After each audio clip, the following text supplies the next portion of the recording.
ഏതൊക്കെയാണ് നേരത്തെ പറഞ്ഞ ഈ മോളിക്കുലാർ വൈബ്രേഷൻസ് എന്നുള്ളത് നോക്കാം. സ്ട്രെച്ചിങ് രണ്ട് ടൈപ്പാണുള്ളത്. ഒന്ന് സിമെട്രിക് സ്ട്രെച്ചിങ്. സിമെട്രിക് സ്ട്രെച്ചിങ് എന്ന് പറഞ്ഞു കഴിഞ്ഞാൽ, ഫോർ എക്സാമ്പിൾ ഈ ഒരു മോളിക്യൂൾ നോക്കുകയാണെങ്കിൽ ഈ ഗ്രീൻ കളറിലുള്ള രണ്ട് ആറ്റങ്ങളും ഒരേപോലെ സ്ട്രെച്ച് ചെയ്യുകയാണെങ്കിൽ എന്ന് പറഞ്ഞു കഴിഞ്ഞാൽ രണ്ടിനും ഒരേ സമയം ബോണ്ട് ലെങ്ത്തിൽ എക്സ്പാൻഷൻ വരുന്നു, രണ്ടിനും ഒരേ സമയം ബോണ്ട് ലെങ്ത്തിൽ കംപ്രഷൻ വരുന്നു. അതാണെങ്കിൽ അത്തരം സ്ട്രെച്ചിങ്ങിനെയാണ് നമ്മൾ സിമെട്രിക് സ്ട്രെച്ചിങ് എന്ന് വിളിക്കുന്നത്. ആൻറ്റി സിമെട്രിക് സ്ട്രെച്ചിങ് എന്ന് പറഞ്ഞു കഴിഞ്ഞാൽ ഇതിൽ ഒരു ബോണ്ട് എക്സ്പാൻഡ് ചെയ്യുന്ന സമയത്ത് മറ്റേ ബോണ്ട് ഷോർട്ടൻ ചെയ്യുന്നു. അപ്പോൾ അതാണ് ആൻറ്റി സിമെട്രിക് സ്ട്രെച്ചിങ് എന്ന് പറയുന്നത്. പിന്നെ ബാക്കിയുള്ള നാലും റോക്കിംഗ്, വാഗിങ്, ട്വിസ്റ്റിംഗ് ആൻഡ് സിസറിങ്, ഇത് നാലും ബെൻഡിങ് വൈബ്രേഷൻസ് ആണ്. ഇതിൽ ഈ റോക്കിംഗ് ആൻഡ് സിസറിങ് ഇത് രണ്ടും ഇൻപ്ലെയിൻ ബെൻഡിങ് വൈബ്രേഷൻസ് ആണ്. റോക്കിംഗ് എന്ന് പറയുന്നത് ഈ രണ്ട് ഗ്രീൻ ആറ്റങ്ങളും ഒരേ സമയം ഇങ്ങോട്ട് പോവുകയും ഒരേ സമയം ഇങ്ങോട്ട് പോവുകയും ചെയ്യും. അത് ഈ പ്ലെയിനിൽ തന്നെയാണ്. ഇപ്പോൾ റോക്കിംഗ്. സിസറിങ് എന്ന് പറയുമ്പോൾ നമ്മളൊരു കത്രിക ഉപയോഗിക്കുന്ന പോലെ ഇത് രണ്ടും അടുത്ത് വരികയും രണ്ടും അകന്നു പോവുകയും ചെയ്യും. അതും ഒരു പ്ലെയിനിൽ തന്നെയാണ്. ട്വിസ്റ്റിംഗ് എന്ന് പറയുന്നത് ഒരു ആറ്റം മുന്നോട്ട് വരുമ്പോൾ ഒരാറ്റം പുറകിലോട്ട് പോകുന്നു. അപ്പോൾ അത് ഔട്ട് ഓഫ് പ്ലെയിൻ ബെൻഡിങ് ആണ്. വാഗിങ് എന്ന് പറയുന്നത് രണ്ട് ആറ്റവും ഒരേ സമയം നമ്മുടെ അടുത്തേക്ക് വരുന്നു, രണ്ട് ആറ്റവും ഒരേ സമയം ഈ പ്ലെയിന് പുറകിലോട്ട് പോകുന്നു. ഇത് രണ്ടും ഔട്ട് ഓഫ് പ്ലെയിൻ ബെൻഡിങ് ആണ്. അപ്പോൾ ഇതാണ് പലതരത്തിലുള്ള മോളിക്കുലാർ വൈബ്രേഷൻസ് എന്ന് പറയുന്നത്. ഇതിൻ്റെ ഒരു ആനിമേഷൻ നമുക്ക് കണ്ടു നോക്കാം. ഇവിടെ നോക്കുകയാണെങ്കിൽ ഇത് സിമെട്രിക് സ്ട്രെച്ചിങ്. രണ്ട് ബോണ്ടും ഒരേ സമയം എക്സ്പാൻഡ് ചെയ്യുന്നു, ഒരേ സമയം ഷോർട്ടൻ ചെയ്യുന്നു. ഇത് ഒരു ബോണ്ട് എക്സ്പാൻഡ് ചെയ്യുമ്പോൾ മറ്റേ ബോണ്ട് ഷോർട്ടൻ ചെയ്യുന്നു. ഇത് റോക്കിംഗ്, രണ്ടും ഒരു ഡയറക്ഷൻ. ഇവിടെ ബോണ്ട് ആംഗിളിൽ ചേഞ്ച് വരുന്നുണ്ട്, പക്ഷെ രണ്ടും ഒരു ഡയറക്ഷനിലേക്ക് അത് ബെൻഡ് ചെയ്യുന്നു. ഇവിടെ നോക്കുകയാണെന്നുണ്ടെങ്കിൽ സിസറിങ് ഉണ്ട്, ഇത് സിസർ യൂസ് ചെയ്യുന്ന പോലെ ഇതും ഒരു പ്ലെയിനിൽ തന്നെയാണ്. ട്വിസ്റ്റിംഗ് എന്ന് പറയുന്നത് ഒന്നിങ്ങോട്ട് വരുമ്പോൾ മറ്റത് പുറകിലോട്ട് പോകുന്നു. ഔട്ട് ഓഫ് പ്ലെയിൻ ആണ് ട്വിസ്റ്റിംഗ്, അതും ബെൻഡിങ് ആണ്. വാഗിങ് ഇത് രണ്ടും മുന്നോട്ട് വരുന്നു, രണ്ടും പുറകിലോട്ട് പോകുന്നു. അപ്പോൾ ഇതും ഔട്ട് ഓഫ് പ്ലെയിൻ ബെൻഡിങ് ആണ്. അപ്പം അങ്ങനെ ഇത്രയുമാണ് different kinds of molecular vibrations ഉള്ളത്. ഇതെല്ലാം തന്നെ ഒരു മോളിക്യൂളിൽ ഇതെല്ലാം ഉണ്ടായിക്കൊള്ളണമെന്നില്ല, പക്ഷേ ഇതൊക്കെയാണ് ഒരു മോളിക്യൂളിൽ നടക്കുന്ന vibrations. Okay, so next is the selection rule.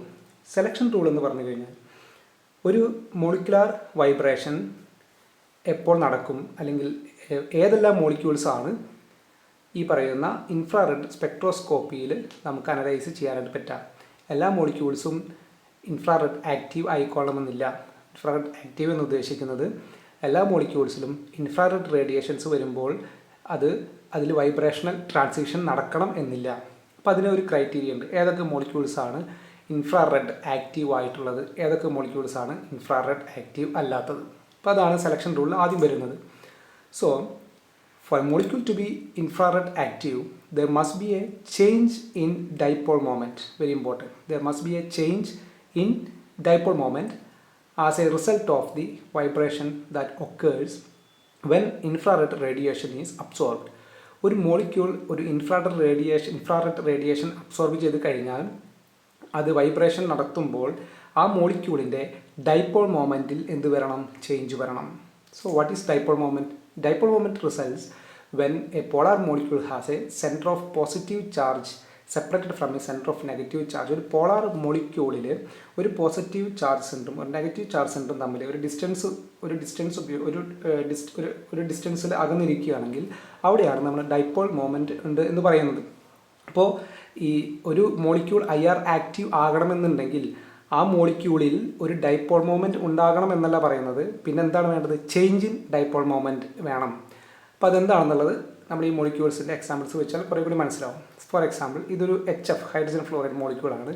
ഇതിൽ ഹൈഡ്രജൻ അതുപോലെ ഫ്ലോറിന് കമ്പയർ ചെയ്ത് കഴിഞ്ഞാൽ ഫ്ലോറിൻ്റെയും ഹൈഡ്രജൻ്റെയും ഇലക്ട്രോ നെഗറ്റിവിറ്റിയിൽ വളരെ വ്യത്യാസമുണ്ട്. Florin is the most electro negative element. അപ്പോൾ അതുകൊണ്ട് തന്നെ ഈ ബോണ്ടിൽ ഇലക്ട്രോൺ പെയർ അധികവും നിൽക്കുന്നത് ഫ്ലോറിൻ്റെ അടുത്തായിരിക്കും. തന്മൂലം ഫ്ലോറിന് ഒരു പാർഷ്യൽ നെഗറ്റീവ് ചാർജും ഹൈഡ്രജന് ഒരു പാർഷ്യൽ പോസിറ്റീവ് ചാർജും ഉണ്ട്. So that means opposite charges are separated by a distance. So this molecule has a net dipole moment. HFന് ഒരു നെറ്റ് ഡൈപോൾ മൊമെൻ്റ് ഉണ്ട്. അപ്പോൾ ഈ HFൽ ഇൻഫ്രാറെഡ് റേഡിയേഷൻ ഇൻസിഡൻ്റ് ആകുമ്പോൾ ഇതിൽ വൈബ്രേഷൻ നടക്കുമ്പോൾ ഓൾറെഡി അതിനൊരു ഡൈപോൾ മൊമെൻ്റ് ഉള്ളതിൻ്റെ പേരിൽ ആ ഡൈപോൾ മൊമെൻറ്റിൽ എന്ത് സംഭവിക്കും? ചേഞ്ച് സംഭവിക്കുകയും ചെയ്യും. അപ്പോൾ അതുകൊണ്ട് HF എന്ന് പറയുന്നത് ഒരു ഇൻഫ്രാറെഡ് ആക്റ്റീവ് ആയിട്ടുള്ള മോളിക്യൂളാണ്. Because it has a net dipole moment that is IR active. So come to the carbon dioxide. Carbon dioxide molecule നോക്കിയാൽ കാർബൺ ഡൈ ഓക്സൈഡിൽ കാർബണും പിന്നെ രണ്ടറ്റത്തും ഓക്സിജനാണ്. കാർബണും ഓക്സിജനും തമ്മിൽ ഇലക്ട്രോനെഗറ്റിവിറ്റിയിൽ വ്യത്യാസമുണ്ട്. ഒരു പാർഷ്യൽ പോസിറ്റീവ് ചാർജ് കാർബണും പാർഷ്യൽ നെഗറ്റീവ് ചാർജ് ഓക്സിജനുമുണ്ട്. അപ്പോൾ ചുരുക്കി പറഞ്ഞു കഴിഞ്ഞാൽ ഈ രണ്ട് ഓപ്പോസിറ്റ് ചാർജ് തമ്മിൽ ഒരു ഡിസ്റ്റൻസിൽ സെപ്പറേറ്റ് ചെയ്തിരിക്കുന്നു. പക്ഷേ ഒരു കാര്യം ഓർക്കണം, ഡൈപോൾ മൊമെൻ്റ് എന്ന് പറയുന്നത് ഒരു വെക്റ്റർ ക്വാണ്ടിറ്റിയാണ്. അതിന് ഡയറക്ഷൻ ഇമ്പോർട്ടൻ്റ് ആണ്. അപ്പോൾ ഇവിടെയുള്ള ഡൈപോൾ മൊമെൻ്റ് ഈ ഡയറക്ഷനിൽ ആക്ട് ചെയ്യുകയാണെങ്കിൽ അതേ മാഗ്നിറ്റ്യൂഡിൽ തന്നെ ഓപ്പോസിറ്റ് സൈഡിൽ ഇവിടുത്തെ ഓക്സിജൻ ഈ കാർബൺ നമ്മൾ ഡൈപോൾ മൊമെൻ്റ് ഓപ്പോസിറ്റ് ഡയറക്ഷനിൽ ആക്ട് ചെയ്യുന്നു. അപ്പോൾ രണ്ടും തമ്മിൽ ക്യാൻസൽ ചെയ്ത് പോകുന്നതിൻ്റെ പേരിൽ കാർബൺ ഡൈ ഓക്സൈഡിൻ്റെ നെറ്റ് ഡൈപോൾ മൊമെൻറ്റ് 0 ആണ്. സോ കാർബൺ ഡൈ ഓക്സൈഡിന് നെറ്റ് ഡൈപോൾ മൊമെൻറ്റ് ഇല്ല. But still carbon dioxide is IR active. Because എന്തുകൊണ്ടാണ്? ഈ കാർബൺ ഡൈ ഓക്സൈഡിൽ ഇൻഫ്രാറെഡ് റേഡിയേഷൻ വന്നു കഴിഞ്ഞാൽ അതിൽ മോളിക്കുലാർ വൈബ്രേഷൻ നടക്കുമ്പോൾ എന്തിൽ വ്യത്യാസം വരുന്നു? ഈ ഡയറക്ഷനിൽ വ്യത്യാസം വരുന്നു. അപ്പം അതുകൊണ്ട് ആ സമയത്ത് ഇൻഫ്രാറെഡ് റേഡിയേഷൻ വന്നു കഴിഞ്ഞാൽ മോളിക്കുലാർ വൈബ്രേഷൻ നടക്കുമ്പോൾ കാർബൺ ഡൈ ഓക്സൈഡ് എന്തിൽ ചേഞ്ച് വരുന്നുണ്ട്? ഡൈപോൾ മൊമെൻറ്റിൽ ചേഞ്ച് വരുന്നുണ്ട്. Therefore carbon dioxide is IR active. So that means permanent dipole moment ഇല്ലാത്ത മോളിക്യൂളിലും IR റേഡിയേഷൻസ് വരുമ്പോൾ മോളിക്കുലാർ വൈബ്രേഷൻ നടക്കുമ്പോൾ അതിൻ്റെ ഡൈപോൾ മൊമെൻറ്റിൽ ചേഞ്ച് വരുന്നുണ്ടെങ്കിൽ അത്തരം മോളിക്യൂൾസും എന്ത് ആക്റ്റീവ് ആയിരിക്കും? ഇൻഫ്രാറെഡ് ആക്റ്റീവ് ആയിരിക്കും. ഇവിടെ കൊടുത്ത മറ്റൊരു എക്സാമ്പിൾ വാട്ടറാണ്. വാട്ടർ പെർമനൻറ്റ് ഡൈപോൾ മൊമെൻറ്റ് ഉണ്ട്. There is a net dipole moment. So therefore water is also infrared active. But if you look at the homonuclear diatomic molecules like hydrogen, oxygen, nitrogen, chlorine, ഇതെല്ലാം IR inactive ആണ്. കാരണം എന്താണ്? രണ്ട് hydrogen ആറ്റങ്ങൾ തമ്മിൽ separate ചെയ്തിരിക്കുക എന്ന് പറയുമ്പോൾ രണ്ടിൻ്റെയും ഇലക്ട്രോനെഗറ്റിവിറ്റി സെയിം ആണ്. അതുകൊണ്ട് there is no charge separation. So there will not be any change in its dipole moment. Even infrared radiations are incident. ഇപ്പോൾ ഹൈഡ്രജൻ, ഓക്സിജൻ, നൈട്രജൻ, ക്ലോറിൻ പോലെയുള്ള ഹോമോന്യൂക്ലിയർ ഡയാറ്റോമിക് മോളിക്യൂൾസ് IR ഇനാക്റ്റീവ് ആണ്. വേറാസ് heteronuclear diatomic molecules like HCl permanent dipole ഉണ്ട്, H2O permanent dipole ഉണ്ട്, CO2 permanent dipole ഇല്ല. പക്ഷേ infrared radiations വരുമ്പോൾ അവിടെ change in dipole moment ഉണ്ട്. ഇതെല്ലാം IR ആക്റ്റീവ് ആണ്. ഇപ്പോൾ സെലക്ഷൻ റൂളിൽ ഒന്നാമത്തെ റൂൾ എന്ന് പറയുന്നത് any molecule in which there is change in dipole moment when infrared radiations are incident. അത്തരം മോളിക്യൂൾസ് എന്ത് ആക്റ്റീവാണ്? ഇൻഫ്രാറെഡ് ആക്റ്റീവ് ആയിരിക്കും. ഓക്കെ. സോ ഇനി ഒരു മോളിക്യൂളിൽ എത്ര വൈബ്രേഷൻസ് ഉണ്ട് എന്ന് എങ്ങനെ കണ്ടുപിടിക്കാം എന്നുള്ളതാണ് അടുത്തത്. നമ്മൾ പലതരത്തിലുള്ള വൈബ്രേഷൻസ് നമ്മൾ കണ്ടു. അപ്പോൾ ഒരു മോളിക്യൂളിൽ എത്ര വൈബ്രേഷൻസ് ഉണ്ട് എന്നുള്ളത് എങ്ങനെ കണ്ടുപിടിക്കാം? അപ്പോൾ അതിന് ഒരു ഇക്വേഷൻ ഉണ്ട്. രണ്ട് ഡിഫറെൻറ്റ് സിറ്റുവേഷൻ ഉണ്ട്. ഒന്ന്, suppose a molecule has n number of atoms. ഒരു മോളിക്യൂളിൽ n ആറ്റംസ് ഉണ്ടെന്ന് കരുതുക. അങ്ങനെയാണെങ്കിൽ that molecule has 3n degrees of freedom. ഇതിനെപ്പറ്റി മറ്റ് ഡീറ്റെയിൽസിലേക്ക് ഞാൻ പോകുന്നില്ല. So that molecule has 3n degrees of freedom. ഇനിയാണ് രണ്ട് കേസ് ഡെവലപ്പ് ചെയ്യുന്നത്. ഒന്നാമത്തെ കേസ് എന്ന് പറയുന്നത് if the molecule is linear. ഇനി ഈ പറയുന്ന മോളിക്യൂൾ ലീനിയർ ആണെങ്കിൽ, അതായത് ഒരു ലീനിയർ മോളിക്യൂളിൽ n നമ്പർ ഓഫ് ആറ്റംസ് ഉണ്ടെങ്കിൽ അതിന് 3n number degrees of freedom ഉണ്ട്. അപ്പോൾ അങ്ങനെയാണെന്നുണ്ടെങ്കിൽ ലീനിയർ മോളിക്യൂളിൽ ഈ 3n ഡിഗ്രീസ് ഓഫ് ഫ്രീഡത്തിലെ 2 ഡിഗ്രീസ് എന്ന് പറയുന്നത് അതിൻ്റെ റൊട്ടേഷണൽ ഫ്രീഡവും ഡിഗ്രി ഓഫ് ഫ്രീഡവും, 3 ഡിഗ്രീസ് അത് അതിൻ്റെ ട്രാൻസ്ലേഷണൽ ഡിഗ്രി ഓഫ് ഫ്രീഡം ആണ്. അപ്പോൾ ടോട്ടൽ 3n നിന്നും 3 ട്രാൻസ്ലേഷനിലും 2 റൊട്ടേഷനിലും, അപ്പോൾ 3 + 2 5 കുറച്ച് കഴിഞ്ഞാൽ ബാക്കി കിട്ടുന്നതാണ് ഏത് വൈബ്രേഷണൽ ഫ്രീഡം അല്ലെങ്കിൽ വൈബ്രേഷണൽ എത്ര വൈബ്രേഷൻ ഉണ്ടെന്നുള്ളത് ആ കിട്ടുന്ന നമ്പറാണ്. അതായത് ദി നമ്പർ ഓഫ് ഫണ്ടമെൻ്റൽ, എന്താണ് ഫണ്ടമെൻ്റൽ വൈബ്രേഷൻ എന്നുള്ളത് നമ്മൾ പിന്നീട് കാണും. The number of fundamental vibrations in A linear molecule is 3n - 5 where n is the number of atoms in a molecule. Suppose the molecule is not linear, അത് linear അല്ല എന്ന് കരുതാം. Water ഒക്കെ പോലെ ലീനിയർ അല്ല എന്ന് കരുതാം. അപ്പോൾ ലീനിയർ അല്ല എന്നുണ്ടെങ്കിൽ അതിൻ്റെ 3n ഡിഗ്രീസ് ഓഫ് ഫ്രീഡത്തിൽ റൊട്ടേഷൻ എന്ന് പറയുന്നത് 3 ഡിഗ്രീസും ട്രാൻസ്ലേഷൻ എന്ന് പറയുന്നത് 3 ഡിഗ്രീസുമാണ്. അപ്പോൾ 3 + 3 6 ആയി. അപ്പോൾ അതിൻ്റെ വൈബ്രേഷണൽ എത്ര വൈബ്രേഷൻ ഉണ്ട് എന്നുള്ളത് അറിയണമെന്നുണ്ടെങ്കിൽ 3n - 6 where n is number of atoms. 3n നിന്നും 6 മൈനസ് ചെയ്താൽ കിട്ടുന്ന അത്രയും മോഡ്സ് ഓഫ് വൈബ്രേഷൻ ആ മോളിക്യൂൾ ഉണ്ടായിരിക്കും. അപ്പോൾ ഇതാണ് ഒരു മോളിക്യൂളിൽ എത്ര വൈബ്രേഷൻസ് ഉണ്ട് എന്ന് നമുക്ക് കണ്ടുപിടിക്കാനായിട്ട് ഉപയോഗിക്കാൻ പറ്റുന്ന equation. For example, carbon dioxide എന്ന് പറയുന്നത് ഒരു ലീനിയർ മോളിക്യൂളാണ്. അപ്പോൾ ലീനിയർ മോളിക്യൂളാണെങ്കിൽ അതിന് നമ്പർ ഓഫ് ആറ്റംസ് എന്ന് പറയുന്നത് ഒരു കാർബണും 2 ഓക്സിജനും. അപ്പോൾ എത്രയാണ്? 3 ആറ്റംസ് ആണുള്ളത്. അപ്പോൾ 3n ഡിഗ്രീസ് ഓഫ് ഫ്രീഡം, 3 × 3, അപ്പോൾ എത്രയാണ്? 9 ആയി. 9.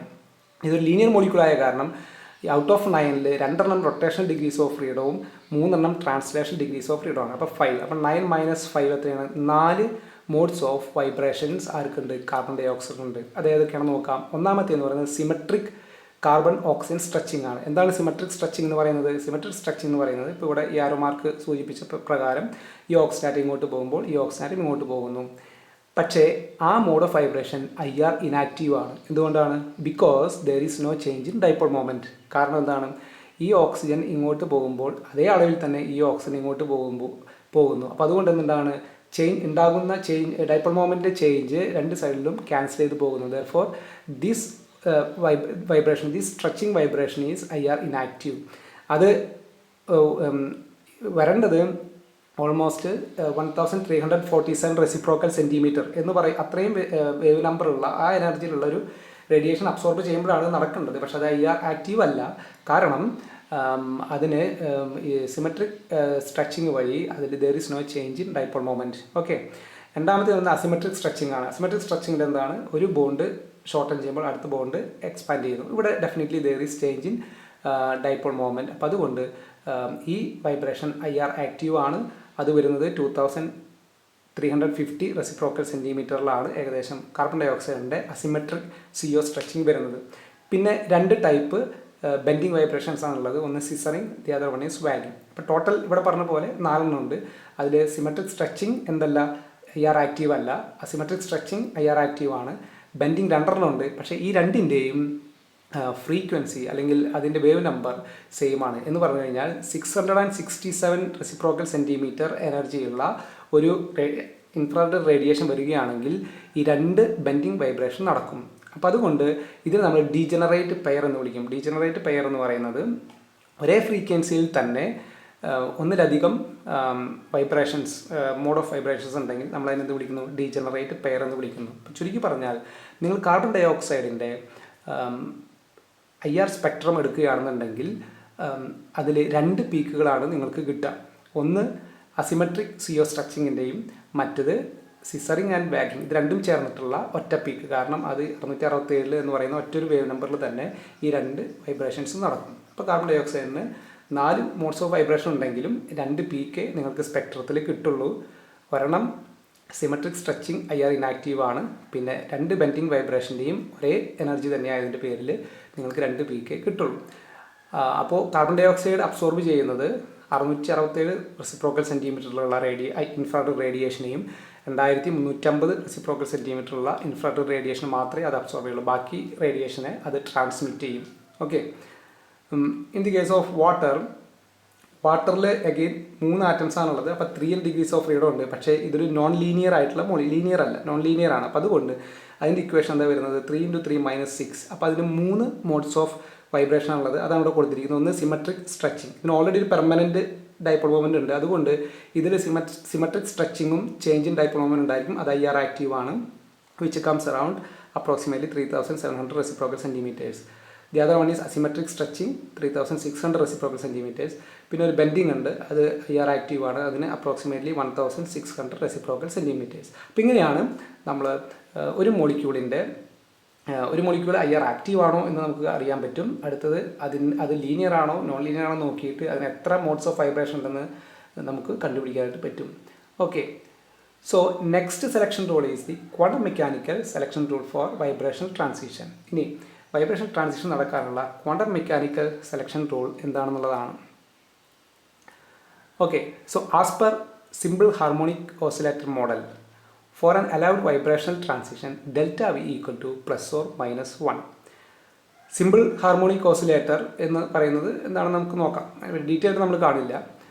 ഫിസിക്സ് പഠിക്കുന്നവരൊക്കെ ആണെന്നുണ്ടെങ്കിൽ അതിനെപ്പറ്റി ഡീറ്റെയിൽ ആയിട്ട് അവർക്ക് അറിയാൻ പറ്റും. എന്താണെങ്കിലും ഒരു സിമ്പിൾ ഹാർമോണിക് ഓസിലേറ്റർ ആണെന്നുണ്ടെങ്കിൽ അതിൻ്റെ വൈബ്രേഷണൽ ട്രാൻസിഷൻ അതിൻ്റെ സെലക്ഷൻ റൂൾ എന്ന് പറഞ്ഞാൽ ഡെൽറ്റ V equal to ±1. എന്താണ് ഡെൽറ്റ V എന്ന് പറയുന്നത്? ഡെൽറ്റ V എന്ന് പറയുന്നത് വൈബ്രേഷണൽ ലെവൽ എന്ന് പറഞ്ഞു കഴിഞ്ഞാൽ തൊട്ടടുത്തുള്ള വൈബ്രേഷൻ ലെവലിലേക്കുള്ള ട്രാൻസിഷനേ നടക്കുള്ളൂ. അതാണ് ഒരു സിമ്പിൾ ഹാർമോണിക് ഓസിലേറ്റർ മോഡൽ പ്രകാരം വരുന്ന ക്വാണ്ടം മെക്കാനിക്കൽ സെലക്ഷൻ റൂൾ. ഇതൊക്കെ എങ്ങനെ വന്നു എന്നുള്ളതൊന്നും നിങ്ങൾ ഇപ്പോൾ ബോധ ചെയ്യേണ്ട കാര്യമില്ല. ഓക്കെ. സോ നിങ്ങളൊരു പെൻഡുലം എടുത്തു കഴിഞ്ഞാൽ പെൻഡുലം അതിൻ്റെ റെസ്റ്റിംഗ് പൊസിഷനിൽ നിന്നും അത് ഒരു സൈഡിലേക്കും അടുത്ത സൈഡിലേക്കും ഇങ്ങനെ ഓസിലേറ്റ് ചെയ്യുന്നു. ഓക്കെ. ഇപ്പോൾ ഇതൊരു സിമ്പിൾ ഹാർമോണിക് ഓസിലേറ്റർ ആണ് എന്നുണ്ടെങ്കിൽ എന്താണ് പ്രത്യേകത വെച്ച് കഴിഞ്ഞാൽ ഇതിൻ്റെ ഇങ്ങോട്ട് പോകുന്ന ഡിസ്റ്റൻസിന് പ്രൊപ്പോർഷണൽ ആയിരിക്കും അതിൻ്റെ റിസ്റ്റോറിങ് ഫോഴ്സ് എന്ന് പറയുന്നത്. അപ്പോൾ അത് ഫിസിക്സിൽ വരുന്ന കാര്യങ്ങളാണ്. അപ്പോൾ അതിൻ്റെ മറ്റ് ഡീറ്റെയിൽസിന് നിങ്ങൾ പോകണ്ട. പക്ഷേ ഒരു സിമ്പിൾ ഹാർമോണിക് ഓസിലേറ്റർ ആണ് എന്നുണ്ടെങ്കിൽ അതിൻ്റെ ഒരു പൊട്ടൻഷ്യൽ എനർജി ഡയഗ്രാം ഇവിടെ ഒരു ഗ്രീൻ കളറിൽ കൊടുത്തിരിക്കുന്ന ഡയഗ്രാം നിങ്ങൾ നോക്കുക, ഏകദേശം അതുപോലെയാണ് വരിക. ഇത് എന്ന് പറയുന്നത് എക്സ് ആക്സിസ് എന്ന് പറയുന്നത് ഈ പറയുന്ന റെസ്റ്റിംഗ് പൊസിഷൻ, ഈ ഡിസ്റ്റൻസ്, ഈ റെസ്റ്റിംഗ് പൊസിഷനിൽ നിന്നും പോകുന്ന 2 ഡയറക്ഷനിൽ പോകുന്ന ഡിസ്റ്റൻസ്. അപ്പോൾ അത് ഈ റെസ്റ്റിംഗ് പൊസിഷനിൽ നിന്നും ഇങ്ങോട്ടേക്ക് പോകും തോറും അതിൻ്റെ പൊട്ടൻഷ്യൽ എനർജി കൂടി വരും. ഇപ്പോൾ ഇവിടെ എത്തിക്കഴിഞ്ഞാൽ ഫോർ എക്സാമ്പിൾ ഇവിടെയാണ് അതിന് മാക്സിമം പൊട്ടൻഷ്യൽ എനർജി ഉള്ളത്. ഓക്കെ, അപ്പോൾ ഈ ഡിസ്റ്റൻസ് കൂടുന്തോറും അതിൻ്റെ പൊട്ടൻഷ്യൽ എനർജി കൂടി വരുന്നു. ഓക്കെ, അപ്പോൾ നമ്മളൊരു മോളിക്യൂൾ എടുത്തു കഴിഞ്ഞാൽ ഈ റെസ്റ്റിംഗ് പൊസിഷൻ എന്ന് പറയുന്നത് ആറ്റങ്ങൾ അതിൻ്റെ നോർമൽ ഗ്രൗണ്ട് സ്റ്റേറ്റ് വൈബ്രേഷൻ ലെവലിൽ ഇരിക്കുന്ന പൊസിഷനാണ്. ഇനി ഈ പൊസിഷൻ എന്ന് പറയുന്നത് ഇതെന്ന് പറയുന്നത് അത് വൈബ്രേറ്റ് ചെയ്യുമ്പോൾ പോകുന്ന ഒരു ഡയറക്ഷനിലെ പൊസിഷൻ. അപ്പോൾ ഒരു സിമ്പിൾ ഹാർമോണിക് ഓസിലേറ്റർ പോലെയാണ് മോളിക്യൂളിലെ ആറ്റങ്ങൾ വൈബ്രേറ്റ് ചെയ്യുന്നുണ്ടെങ്കിൽ അതിൻ്റെ എനർജി ഡയഗ്രാം ഇതുപോലെ വരേണ്ടതായിരുന്നു. പക്ഷേ അങ്ങനെയാണെന്നുണ്ടെങ്കിൽ അത് ഫോളോ ചെയ്യുന്ന സെലക്ഷൻ റൂൾ എന്തായിരുന്നു? Delta B equal to +or-1 എന്നാകണമായിരുന്നു. പക്ഷെ ഇവിടെ നമുക്കറിയാം ഈ മോളിക്യൂളിൽ ആറ്റങ്ങൾ വൈബ്രേറ്റ് ചെയ്ത് അതിനങ്ങനെ ഒരു വൈബ്രേറ്റ് ചെയ്യുമ്പോൾ അതിൻ്റെ ബോണ്ട് ലെങ്ത്തിലൊക്കെ വ്യത്യാസം വരുന്നുണ്ട്. അപ്പോൾ ഒരു പരിധിയിലപ്പുറം അത് വൈബ്രേറ്റ് ചെയ്ത് കഴിഞ്ഞാൽ അവിടെ എന്ത് നടക്കും? ബോണ്ട് ബ്രേക്ക് ചെയ്യും. ഓക്കെ, അപ്പോൾ അതുകൊണ്ട് ഈ മോളിക്യൂളിലെ ആറ്റങ്ങളുടെ വൈബ്രേഷൻ എന്ന് പറയുന്നത് സിമ്പിൾ ഹാർമോണിക് ഓസിലേറ്ററിൻ്റെ എക്സാക്ട്ലി സിമിലർ അല്ല. അതിലൊരു ആൻഹാർമോണിസിറ്റി അതിൻ്റെ ഓസിലേഷനിലുണ്ട്. അപ്പോൾ അതുകൊണ്ട് മോളിക്കുലാർ വൈബ്രേഷൻസ് ആർ ആൻഹാർമോണിക് ആയതുകൊണ്ട് സെലക്ഷൻ റൂളിൽ ചെറിയൊരു വ്യത്യാസമുണ്ട്. Delta V equal to +or-1, +or-2, +or-3 etcetera അങ്ങനെ വരാം എന്ന് പറഞ്ഞു കഴിഞ്ഞിട്ടുണ്ടെങ്കിൽ ഇവിടെ സിമ്പിൾ ഹാർമോണിക് ഓസിലേറ്റർ ആണെങ്കിൽ തൊട്ടടുത്തുള്ള വൈബ്രേഷൻ എനർജി ലെവലിലേക്ക് ട്രാൻസിഷൻ നടക്കാൻ സാധിക്കുമായിരുന്നുള്ളൂ എങ്കിൽ ഇവിടെ അതല്ല. തൊട്ടടുത്തതിന് ശേഷമുള്ള വൈബ്രേഷൻ ലെവലിലേക്കോ അതിനുശേഷമുള്ള വൈബ്രേഷൻ ലെവലിലേക്കോ ട്രാൻസിഷൻ നടക്കും. അപ്പോൾ അതാണ് ഇതിൻ്റെ ഈ ഒരു മോളിക്കുലാർ വൈബ്രേഷനിൽ വരുന്ന സെലക്ഷൻ റൂള്. രണ്ടാമത്തെ ഒരു കാര്യം എന്ന് പറയുന്നത് സിമ്പിൾ ഹാർമോണിക് ഓസിലേറ്ററിൽ എനർജി എന്ന് പറയുന്നത് കണ്ടിന്യൂസ് ആണ്. പക്ഷെ നമ്മളൊരു മോളിക്കുലാർ കേസിൽ വരുന്ന സമയത്ത് എനർജി കണ്ടിന്യൂസ് അല്ല. ഇവിടെ നിങ്ങൾക്ക് ഫോർ എക്സാമ്പിൾ V = 0 എന്ന് പറഞ്ഞു കഴിഞ്ഞാൽ അതിൻ്റെ ഫസ്റ്റ് വൈബ്രേഷൻ ലെവൽ, അത് കഴിഞ്ഞാൽ പിന്നെ നെക്സ്റ്റ് അവൈലബിൾ വൈബ്രേഷൻ ലെവൽ എന്ന് പറയുന്നത് V = 1 ഉള്ളൂ. ഇതിനിടയിലൊന്നും നമുക്ക് എനർജി സ്റ്റേറ്റ്സ് അവൈലബിൾ അല്ല. V = 1 കഴിഞ്ഞാൽ പിന്നെ അടുത്തത് V = 2 ഉള്ളൂ. അപ്പോൾ എനർജി ക്വാണ്ടൈസ്ഡ് ആണ്. അപ്പോൾ അതും അതിൻ്റെ ഒരു പ്രത്യേകതയാണ്. നമുക്കതിനെപ്പറ്റി കുറച്ചുകൂടി ഒന്ന് നോക്കാം. ഓക്കെ, അപ്പോൾ ഈ ഒരു ഗ്രാഫ് നിങ്ങൾ നോക്കുക. അപ്പോൾ ഞാൻ നേരത്തെ പറഞ്ഞ പോലെ ഇതിൽ നിന്ന് വൈബ്രേഷൻ ലെവൽ V = 0 നിന്നും തൊട്ടടുത്ത V = 1 ഇതിലേക്കാണ് ട്രാൻസിഷൻ നടക്കുന്നതെങ്കിൽ, അല്ലെങ്കിൽ ഇവിടെ എത്തിയതിനു ശേഷം തിരിച്ച് ഇങ്ങോട്ടേക്ക് വരുന്ന ട്രാൻസിഷൻ ആണെങ്കിൽ ഡെൽറ്റ V = എന്തായിരിക്കും? +1 or -1 ആയിരിക്കും. കാരണം തൊട്ടടുത്തുള്ള വൈബ്രേഷനിലേക്ക് നടക്കുന്നത്. അപ്പോൾ ഗ്രൗണ്ട് വൈബ്രേഷൻ ലെവലിൽ നിന്നും V = 0 നിന്നും V = 1 ഈ വൈബ്രേഷനെ, ഈ ട്രാൻസിഷനെ അതിനാണ് നമ്മൾ ഫണ്ടമെൻ്റൽ വൈബ്രേഷണൽ ഫ്രീക്വൻസി എന്ന് പറയുന്നത്. ഈ ട്രാൻസിഷന് വേണ്ട എനർജിയെ, ഫ്രീക്വൻസിയെ അല്ലെങ്കിൽ വേവ് നമ്പറിനെ, അല്ലെങ്കിൽ ഏത് വേവ് ലെങ്ത്തിലുള്ള ലൈറ്റ് വരുമ്പോഴാണോ V = 0 നിന്നും V = 1 എന്ന് പറയുന്ന തൊട്ടടുത്ത വൈബ്രേഷൻ ലെവലിലേക്കുള്ള ട്രാൻസിഷൻ നടക്കുന്നത്, ആ ഫ്രീക്വൻസിനെയാണ് നമ്മൾ വിളിക്കുന്നത് ഫണ്ടമെൻ്റൽ വൈബ്രേഷണൽ ഫ്രീക്വൻസി എന്ന് വിളിക്കുന്നത്. ഇനി മോളിക്കുലർ വൈബ്രേഷൻസ് അൻഹാർമോണിക് ആയതിൻ്റെ പേരിൽ V = 0 നിന്നും എവിടേക്കും നടക്കാം? V = 2 നടക്കാം, V = 3 നടക്കാം. അപ്പോൾ ഫണ്ടമെൻ്റൽ വൈബ്രേഷണൽ ഫ്രീക്വൻസി കഴിഞ്ഞ് പിന്നീട് വരുന്ന എല്ലാത്തിനെയും നമ്മൾ ഓവർടോൺ എന്നാണ് വിളിക്കുന്നത്. ഓവർടോൺ. അപ്പോൾ 0 to 1 transition fundamental vibrational transition. 0 to 2 എന്ന് പറയുന്നത് ഫസ്റ്റ് ഓവർടോൺ. 0 to 3 എന്ന് പറയുന്നത് second overtone. Okay, so that is fundamental vibrational frequency of a molecule corresponds to transition from V = 0 to V = 1. Overtones occur when a vibrational mode is excited from V = 0 to V = 2, which is called the first overtone, or V = 0 to V = 3, which is called the second overtone. However, ഇതിൽ ഏറ്റവും intense ആയി ഉള്ള peak കിട്ടുന്നത് fundamental transition vibration frequency, അല്ലെങ്കിൽ ഈ transition ആയിരിക്കും എന്ന് പറഞ്ഞു കഴിഞ്ഞാൽ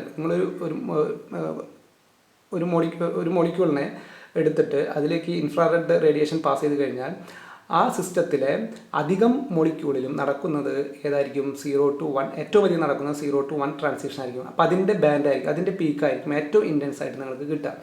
ഓവർടോണിൻ്റെ ട്രാൻസിഷൻ്റെ അതിൻ്റെ ഇൻറ്റൻസിറ്റി, പീക്കുകളുടെ ഇൻറ്റൻസിറ്റി വളരെ കുറവായിരിക്കും. ഓക്കെ, അപ്പോൾ അതാണ് ഫണ്ടമെൻ്റൽ ഫ്രീക്വൻസിയും ഓവർടോൺ എന്ന് പറയുന്നത്. ഫോർ എക്സാമ്പിൾ HClൻ്റെ വൈബ്രേഷൻ സ്പെക്ട്രം എടുത്തു കഴിഞ്ഞാൽ അതിൻ്റെ ഫണ്ടമെൻ്റൽ വൈബ്രേഷൻ ഫ്രീക്വൻസി എന്ന് പറയുന്നത് 2885.9 റെസിപ്രോക്കൽ സെൻറ്റിമീറ്റേഴ്സ് ആണ് അതിൻ്റെ, അതായത് V=0 to V=1 ട്രാൻസിഷൻ്റെ ഫ്രീക്വൻസി. ഫസ്റ്റ് ഓവർടോൺ വരുന്നത് 5660, ഇതിൻ്റെ ഓൾമോസ്റ്റ് ഡബിൾ ആണ് വരുന്നത്. Second overtone V=0 to V=3, അതിലേക്ക് വരുന്നത് 8347. ഇതിൻ്റെ കൂടെ വീണ്ടും പറഞ്ഞാൽ എനർജി ലെവൽസ് എല്ലാം ഈക്വലി സ്പേസ്ഡ് ആയതിൻ്റെ പേരിലാണ് ഈ ഒരു ഇൻക്രിമെൻ്റ് ആയിട്ട് വരുന്നത്. അപ്പോൾ ഇതാണ് ഫണ്ടമെൻ്റൽ വൈബ്രേഷൻ ഫ്രീക്വൻസിയും. അപ്പോൾ ഫണ്ടമെൻ്റൽ വൈബ്രേഷൻ ഫ്രീക്വൻസി എന്ന് പറയുന്നത് V=0 നിന്നും V=1 ട്രാൻസിഷൻ. പിന്നെ ബാക്കിയെല്ലാം ഓവർടോൺസ് ആണ്. Okay, so the energy of molecular vibrations is quantised.